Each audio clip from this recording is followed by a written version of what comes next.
peux enregistrer s'il te plaît. Ce soir, nous faisons le 26e cours.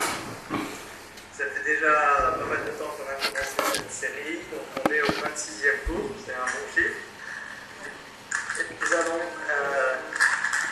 attendez, ajouter à la conférence, c'est fait.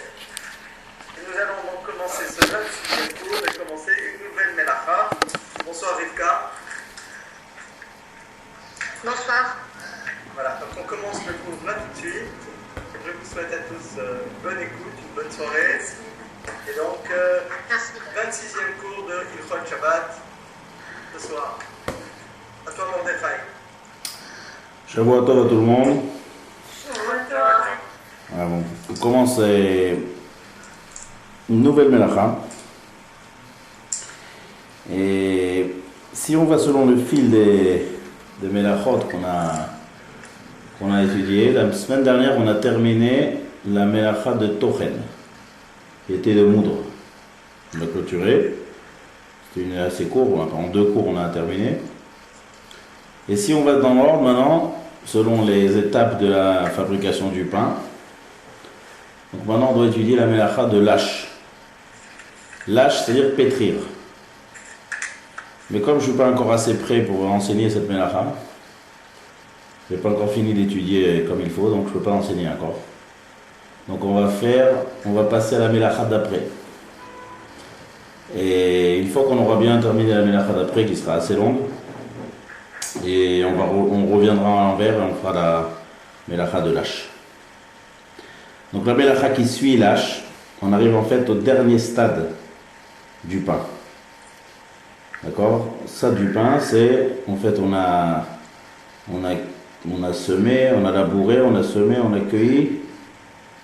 Après, on a mis en tas. Après, on a battu le blé.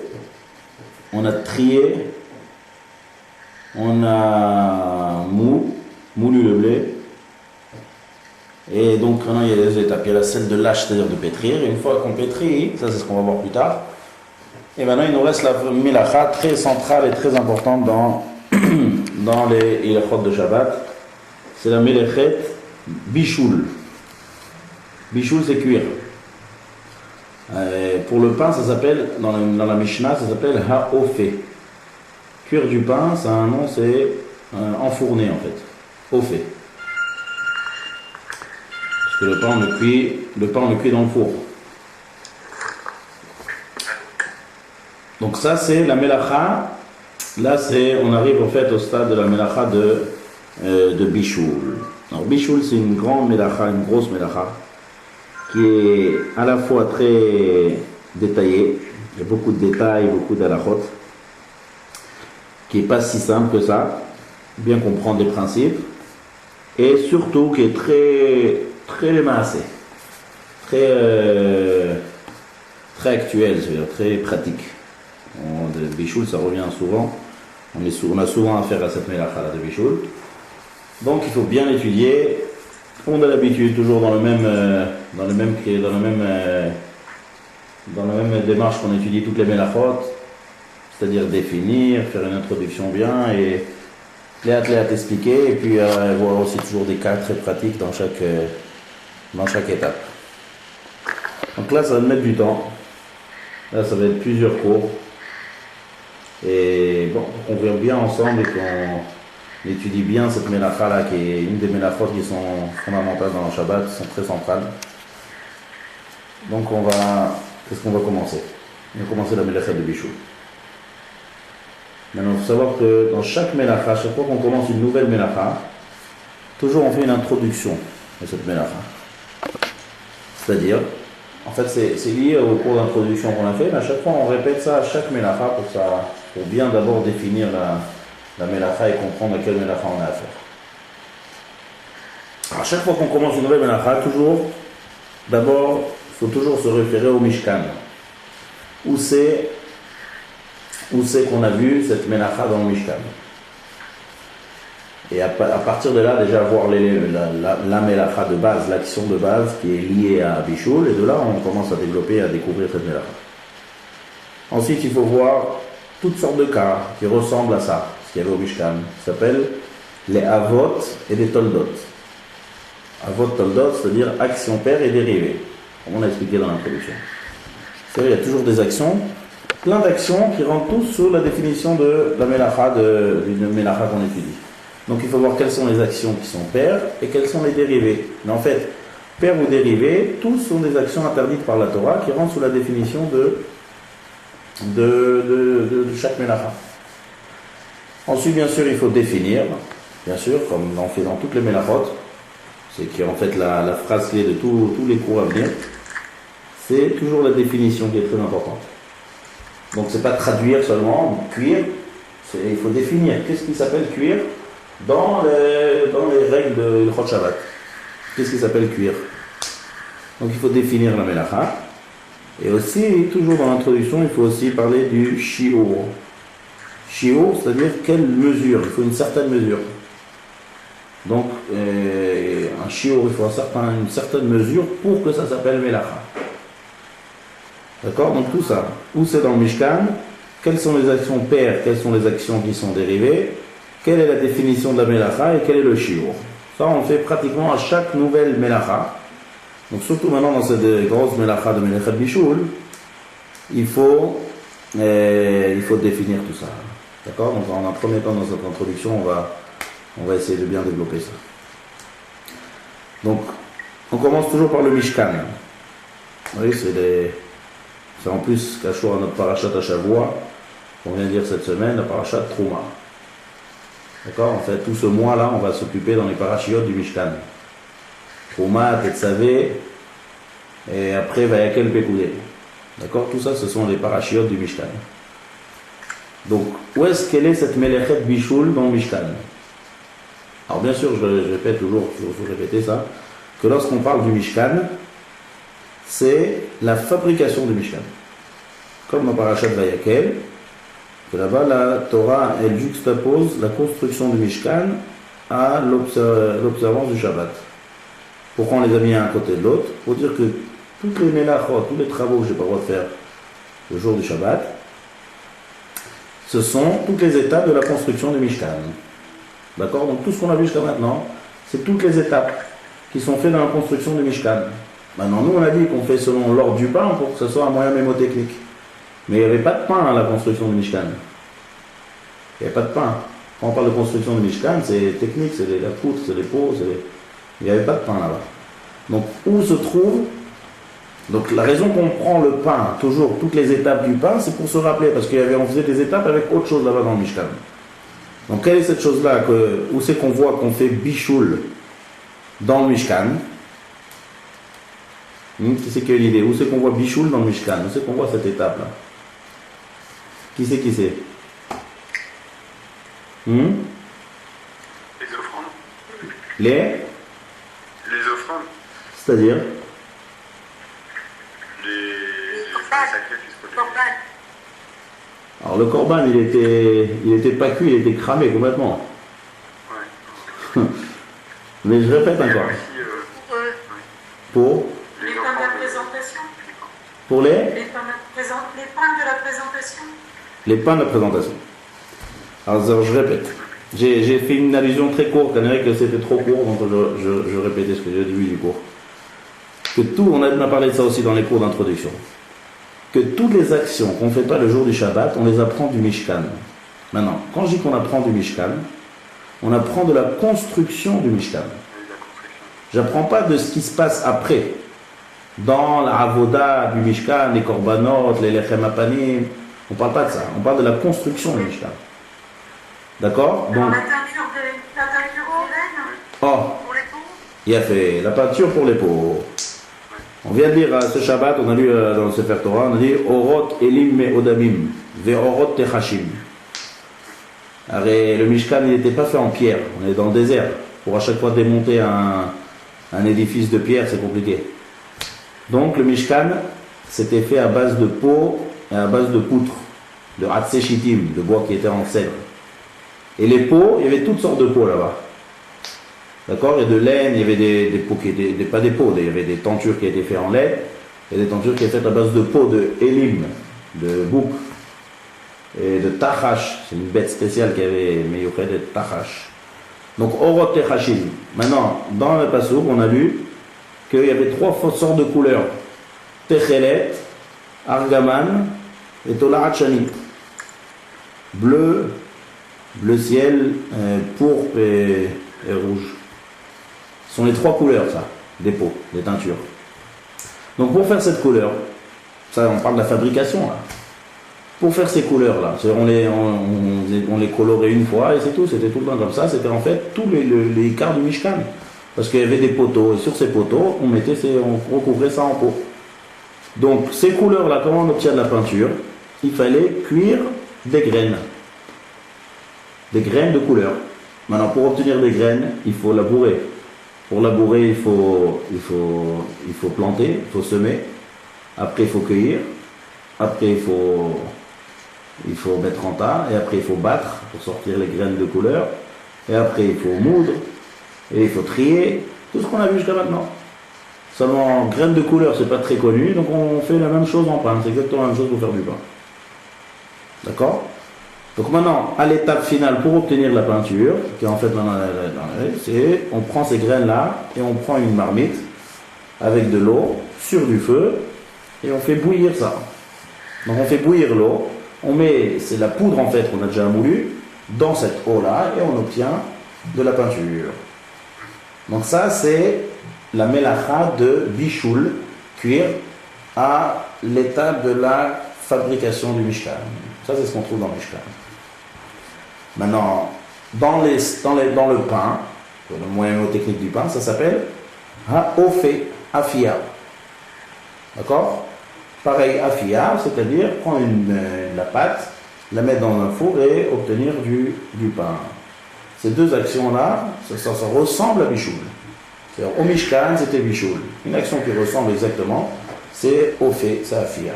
Donc ça, c'est ce qu'on a vu dans le Mishkan. Donc, puisque c'est une étape importante, fabriquer de la peinture.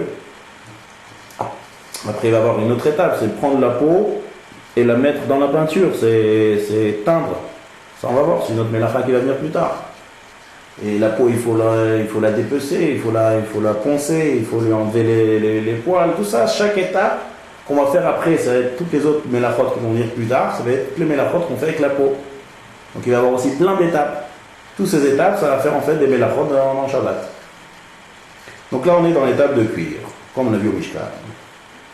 Donc maintenant, si j'essaie un petit peu d'étaler un peu la définition de bichoul. Alors, si je prends par exemple les Av, on m'a dit qu'il y a Av et Tolda.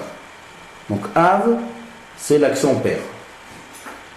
Alors l'action père, il y a toutes les sortes de cuissons que je fais, ça rentre dans cette définition. Alors je vous dis en hébreu, il y a 4 sortes de cuissons en hébreu. Il y a une cuisson qui s'appelle bichoul. Il y en a une qui s'appelle Afia, il y en a un qui s'appelle Tigun, et il y en a une qui s'appelle Tzliya. En français, c'est Bichoul, c'est cuire, Tigun, c'est frire, et Tzliya, c'est griller, et Afia, ça je ne sais pas quel est le nom spécialement en français, mais faire du pain, peut-être qu'on dit enfourner, on dit cuire, peut-être qu'on dit aussi cuire le pain. Pétrir. Pardon? Pétrir. Enfourner. Non, pas pétrir. Enfourner. Enfourner, comme ça on dit enfourner, donc il y a un autre mot aussi. Maintenant il faut savoir quelque chose, que pourquoi dans chacun c'est spécial, c'est-à-dire si on analyse, chacun c'est un autre mode de cuisson. Et si je regarde par exemple bichoul, c'est avec de l'eau. Tout ce qui s'appelle bichoul dans la Torah, en hébreu, s'appelle que je fais d'abord bouillir de l'eau et après je mets un aliment dans l'eau bouillante, sur une marmite, sur le feu. Ça c'est bichoul. Ça c'est cuire par l'intermédiaire de l'eau. Quand j'ai enfourné, il n'y a pas d'eau là-bas. C'est que par le four et en fait plus la chaleur du four. La chaleur, c'est la buée, c'est la chaleur du four. Si je dis tigun, c'est autre chose. Tigun, c'est frire. Frire, c'est pas bidiou comme cuire avec de l'eau. C'est encore un autre mode. Et si je dis tzliya, c'est griller. Donc c'est prendre une grille directement sur le feu. Maintenant, dans d'autres sujets, dans d'autres notions, il y a de très grandes différences. Ça va varier selon les modes de cuisson. Dans les Ilchot Brachot, ou bien dans les Ilchot Kashrut, il y a des grandes différences dans les modes de cuisson. Un petit exemple, par exemple, si on fait tigoun, la bracha, elle sera mésonote. Sur un beignet, par exemple, qu'on fait frire, la bracha sur cet aliment, c'est mésonote. Par contre, si je prends le même ingrédient et je mets ça dans le four, enfin, selon certains critères, il y a plein de détails, mais en tout cas, le four, ça devient pâte. Ça s'appelle lechem, du pain.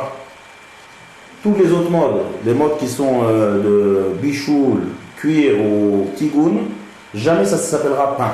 Ça s'appellera un plat, mais pas un pain. Donc jamais on fera motzi lechem inares. Donc ça, on voit que c'est selon le mode, ça varie dans la bracha.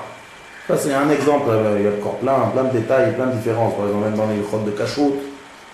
Ça, c'est dans kashrut, dans brachot, parce que c'est des notions différentes. Mais dans Shabbat, il n'y a aucune différence.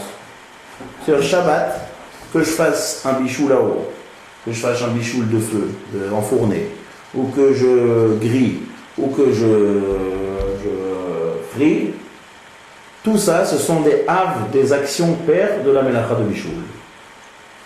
Alors au Mishkan, c'était avec de l'eau, comme on l'a dit, une eau bouillante, mais c'est peu importe.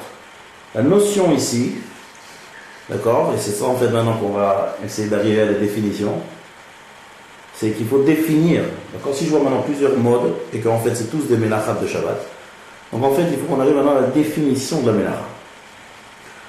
Alors vous allez voir la définition, donc en fait que c'est pour ça que dans Shabbat il n'y a aucune différence dans le mode de cuisson. Dans d'autres halachot il y aura beaucoup de différences. Mais dans Shabbat, c'est pareil.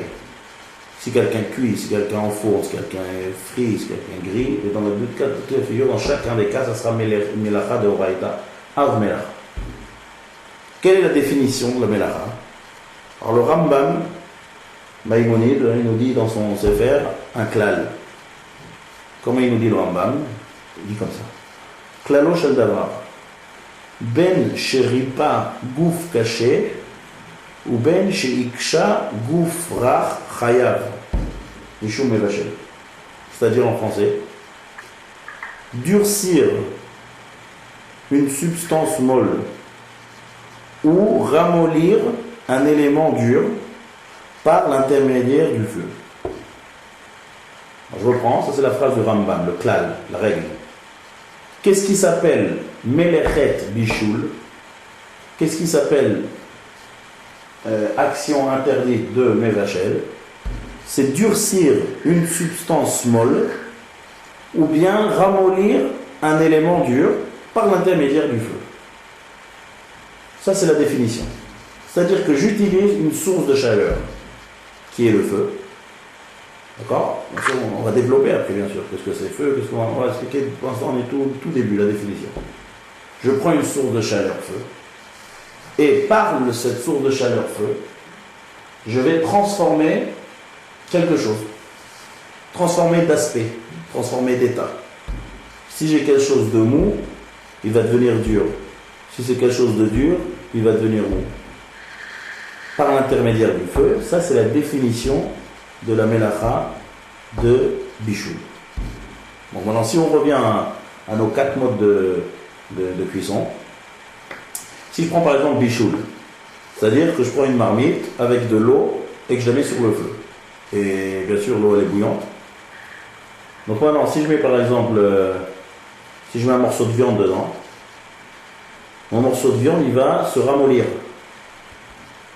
Par exemple, un steak qui est cru, il est beaucoup plus dur qu'un steak qui est cuit. Essayez de prendre un couteau en plastique, on va dire. Essayez de couper le steak cru, ça va être très dur. Mais lorsqu'il est bien cuit, même avec un couteau en plastique, on peut le couper. Il est mou. Donc qu'est-ce que j'ai fait maintenant? J'ai changé l'état de la viande. J'ai ramolli un élément qui est dur. Grâce à quoi? Par l'intermédiaire du feu. Bon, le feu c'est pas direct là, c'est l'eau en fait qui a été chauffée par le feu. Donc tout en général l'eau, son but c'est de ramollir toujours. Par contre, si maintenant je fais du pain, alors c'est l'inverse qui se passe. Quand je rentre ma pâte dans le four, elle est molle. La pâte elle est très molle. Lorsque maintenant je vais le faire sortir du four, ça va durcir. Donc ça c'est pour ça que c'est un autre mode. Et peu importe, j'ai changé d'aspect, peu importe si je fais de l'état mou à dur ou dur à mou. Donc maintenant j'ai du pain, le pain il a durci. Donc ça s'appelle afia. Donc aussi enfourner du pain, une pâte, et quand j'obtiens du pain, ça sera transformé par l'intermédiaire, là ça sera du feu. Il n'y a pas de flamme vraiment, si on parle d'un four comme on connaît aujourd'hui, mais il y a des résistances électriques qui émanent beaucoup de chaleur, donc c'est l'intermédiaire du feu, il n'y a pas d'eau ici. C'est pour ça que ça durcit d'ailleurs. Donc pareil, tigoun c'est frire, pareil ça va ramollir en faisant frire. Si j'ai tzlia là c'est encore plus fort, là c'est le feu direct, là c'est la flamme, une grille sur le feu, là ça va durcir. D'accord, ça va une cuisson qui va se faire par l'intermédiaire du feu direct, mais ça va changer d'état. Ou je ramollis quelque chose, ou je fais durcir quelque chose, et dans les 4 cas de figure, c'est par l'intermédiaire du feu. D'accord, de quelque chose qui a été chauffé par le feu. Ça, c'est la définition de la mélacha de Mévacher. Si je cherche maintenant des toldot, c'est-à-dire des dérivés de ça, alors le Rambam aussi, il fait une liste de dérivés. Quand je dis dérivés, bien sûr, c'est pareil, c'est un interdit de la Torah, seulement c'est pas exactement, ça ressemble. Quoi par exemple? Si je prends un métal et que je le fais fondre, je prends de l'or et je fais fondre. Donc comment je fais fondre ça? Je prends un métal qui est dur et j'utilise le feu directement et je change ça par l'intermédiaire du feu, je fais fondre. Donc ça aussi c'est un dérivé. Et si je prends aussi par exemple, on dit un morceau de fer et que je le fais chauffer jusqu'à ce que ça devienne une braise rouge. Je le fais chauffer vraiment dans le feu jusqu'à ce que ça se transforme, ça devient rouge complètement. Ça aussi c'est le mélacha de Mévachel. J'ai changé complètement l'aspect de mon barzel, de mon morceau de fer, mon métal, qui est devenu de métal normal à une braise toute rouge. Donc ça aussi, c'est une dérivée de Melechet Mévachel. Le point commun à tout ça, c'est changer d'aspect par l'intermédiaire du feu. Ou bien, comme il dit le Rambam, durcir une substance molle ou ramollir un élément dur. Ça, c'est la définition. Maintenant, il nous reste à voir le shiur. Ça aussi, c'est une notion à chaque fois qu'on définit les mélachot, c'est-à-dire la quantité. Pour que ça soit une mélacha et qu'on soit chayav, c'est-à-dire que si on a fait cette mélacha, c'est-à-dire bémézid volontairement et chayav karetz, ou si c'est involontaire, chayav korban, tout ça, ça s'appelle l'important, il faut que ça soit important. Donc ça varie selon les mélachot. Il y a des mélachot qu'il n'y a pas de shiur, parce que même un petit peu c'est important, comme par exemple semer. Semer, mettre une petite graine de 1 mm, c'est important, parce que de là peut sortir un arbre de cette petite graine-là. Donc il n'y a pas de shiur. Là, c'est important, même 1 mm, une graine de 1 mm elle est importante. Par contre, dans Bichoul, il y a un shiur. C'est-à-dire quoi? Alors, il faut bien comprendre que lorsqu'il dit qu'il y a un shiur, ça veut dire que pour être chayav, c'est-à-dire chayav karet, chayav korban, pour transgresser comme il faut la mélacha, il faut un certain shiur. Et ça va varier selon plusieurs choses, on va voir. Mais si maintenant je n'ai pas atteint ce shiur, alors bien sûr c'est pas permis.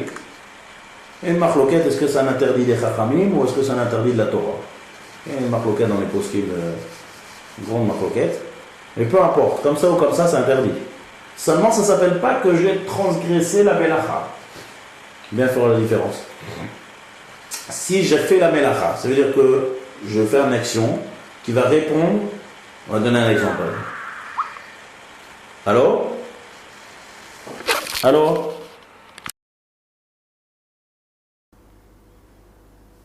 Alors le shiur dont on parle dans la mélacha de Bichoul, ça va dépendre de ce que je vais cuire. Si je cuis un aliment, la quantité minimum pour que ça s'appelle mélacha, c'est 18 grammes. 18 grammes, c'est une quantité importante pour pouvoir manger cet aliment. Moins que ça, c'est pas assez important. C'est interdit, bien sûr, d'après la Torah ou d'après les Chachamim, mais en tout cas, ça ne s'appelle pas mélacha. Pour chauffer de l'eau, ça sera une quantité de quoi faire chauffer de l'eau pour laver un petit membre. Ça commence à devenir important, et donc c'est un shiur, et donc c'est une mélacha. Moins que ça, c'est pas une mélacha, il n'y a pas de shiur, mais c'est interdit. Si c'est on veut cuire de la peinture, comme au Mishkan, la mesure, le shiur, c'est de quoi teindre un petit habit. À partir de là, et au-delà, ça devient important, et c'est chachouv, et c'est un shiur, c'est une melacha. Moins que ça, c'est pas une melacha, mais c'est interdit. Khatsi shiur. Donc on a clôturé la définition et l'introduction à la melacha de Bishul. Maintenant, il y a une remarque importante à faire. En général, lorsqu'on fait la melacha de Bishul, lorsqu'on cuit, on fait en général une autre melacha avec. Mais on a tendance à confondre, donc c'est bien de bien décrire et bien dire à quelle melacha on a à faire. Si par exemple je prends une marmite et que je veux cuire, j'ai un aliment à l'intérieur, donc je prends de l'eau, je mets l'aliment, je cuis, je pose sur le feu. On a dit dans la définition, il faut qu'il y ait une source de chaleur. Donc l'aliment, il va se transformer par la source de chaleur, c'est la melacha de Bishul. Mais la flamme, pour qu'elle existe, il faut que j'allume une allumette, on va dire, et j'ouvre le gaz, et que je mets l'allumette sur le gaz, et là la flamme arrive. Toutes ces étapes-là, avant de poser ma marmite sur le feu, c'est une autre melacha. C'est pas du tout, ça n'a rien à voir avec la melacha de Bishul. On rentre dans la melacha de Mav'ir. Elle est à la fin de la liste des 39 melachot. D'ailleurs, c'est la seule melacha qui est écrite clairement dans la Torah. Lo teva'aru esh bechol moshvotechem beyom ha-shabbat. Puis dans Parashat Vayakel. Mav'ir, c'est, si on traduit, c'est consumer. C'est-à-dire, la flamme, pour qu'elle existe et qu'elle continue à exister, il y a du gaz qui se consume. Donc il y a une melacha qu'on n'a pas le droit de consommer le gaz. Donc ça, c'est une melechet mav'ir. Lorsque j'allume mon allumette, ça va être le bois de l'allumette qui va se consumer. Ça, c'est une et donc c'est ça en fait qui va permettre le feu. Le feu existe que s'il y a quelque chose qui se consume. Ça, c'est melechet mav'ir. Donc l'étape où j'allume mon allumette et l'étape où je mets le feu de l'allumette sur le gaz et que le gaz va se consumer et donc ma flamme va toujours exister jusqu'à ce que je décide de l'éteindre. Ça, c'est melechet mav'ir. C'est une autre melacha, ça n'a rien à voir avec Bishul. La melacha de Bishul va commencer lorsque je vais poser mon plat maintenant sur la flamme. Lorsque je vais approcher mon élément sur la source de chaleur.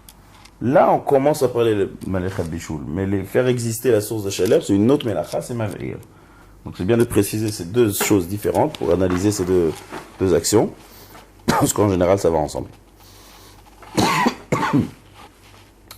Maintenant on va commencer à développer la melacha atma de Melechet Nevashel. Ça va être une melacha qui va nous durer plusieurs cours. D'accord, pour bien, il y a beaucoup de... C'est une melacha qui est très centrale dans Hilchot Shabbat. Donc petit à petit on va développer et puis on va voir des cas pratiques pour bien essayer de comprendre cette melacha de Bishul. Alors, il y a encore deux choses à élargir dans la définition qu'on a donnée tout à l'heure. La définition qu'on a donnée, je répète, c'est durcir une substance molle ou ramollir un élément dur par l'intermédiaire du feu. Alors, il y a deux choses à expliquer ici. Premièrement, il faut expliquer qu'est-ce que c'est l'intermédiaire du feu. De quel feu on parle? De quelle source de chaleur on parle? Est-ce que toutes les sources de chaleur vont rentrer dans cette définition ou il y aura des différences? Il faut bien décrire quelle source de chaleur il s'agit. Donc il faut donner des exemples, il faut bien expliquer, ça il faut bien définir. C'est une première chose à voir. Deuxième chose, il y a quelque chose d'intéressant dans la melacha de Bishul. Une melacha, il y a des melachot qui se font immédiatement. Exemple, je mets un clou sur un mur, au moment où je mets le clou dans le mur, je transgresse l'interdit de bonner, construire. Borer, au moment où j'enlève le mauvais, directement je trie. C'est automatique, c'est direct. C'est immédiat. Il n'y a pas de temps X qui va durer. pour que la melacha se fasse. Mais les chet bichoul, c'est différent. Mais les chet bichoul, il faut un certain temps. On ne peut pas dire que si par exemple j'ai une marmite avec un aliment cru à l'intérieur, on va dire que je pose sur le feu. Et 2-3 secondes après, je l'enlève du feu. On va dire que le feu existe déjà avant Shabbat. L'acte que je viens de faire maintenant, on ne peut pas dire que j'ai transgressé Melechet Bichoul. Mais que pour cuire, ça veut dire poser, mais il faut que ça cuit. Si ça ne cuit pas, on ne peut pas dire que j'ai fait la Melacha de Bichoul. Donc, forcément que dans cette Melacha, il faut qu'il y ait un certain temps. Donc ce qu'il faut faire, c'est qu'il faut définir, selon les différentes choses que je vais être Mevachel, quel est le temps qu'il faut pour transgresser la Melacha. Donc on va voir dans les aliments combien de temps il faut pour transgresser la Melacha de Bichoul. On va voir dans les liquides. On va voir dans le pain. Il y aura 3 critères différents pour chacune des 3 choses. Qu'est-ce qui s'appelle Mevachel? Donc dans la définition, lorsqu'on a dit ramollir une substance molle, durcir une substance molle ou ramollir un élément dur, il faut un certain temps pour que cette chose-là, elle s'appelle vraiment transformée. C'est une transformation qu'il faut. Donc à partir de quand on va dire que cette chose elle a été transformée? À partir de combien de temps? Ça c'est quelque chose qu'il faut développer. Contrairement à des autres melachot qui sont de manière immédiate. Melachat bichoul, elle met un certain temps. Donc ça c'est les 2 choses qu'on va voir ici à Tadishmaya la semaine prochaine.